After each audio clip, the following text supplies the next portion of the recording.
The Will and the Way Stories by Jessie Benton Frémont. Reading by James Holt. Chapter 1. The Deckhand. The boys of Mr. Fountain's school were delighted when he told them he should take them that evening to a lecture in the town. Not that they cared a fig for the lecture, but it was a chance to get out, and in place of the quiet study room, there would be the jolly walk by moonlight down the frozen hillside, with slides and snowballing instead of books.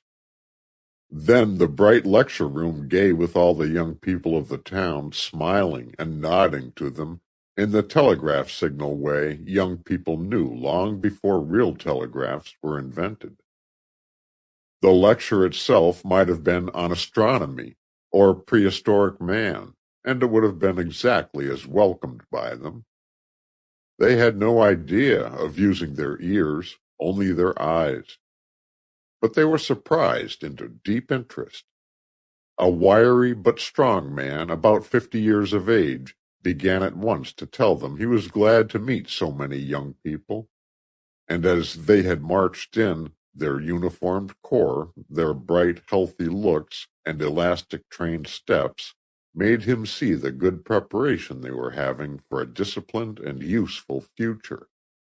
That he felt it his opportunity to give them in their young and impressionable phase the warning that experience had qualified him to give, and the example of perseverance and will required to regain an upright life, which his experience also qualified him to prove was possible with a steadfast will and God's help. And he told them his story, the story of a pleasant New England home, where he too had been a happy schoolboy, rejoicing in winter sleighings and skatings, and the cheery home life around the big fire, the happy summers of farm work and study, of his parents' love and pride in him. I was a quick and bright boy, and they thought I would come to a high name, for I loved to study as well as to play. And so his young life went on, steadily upwards, through the home school, then until he was nearly through college.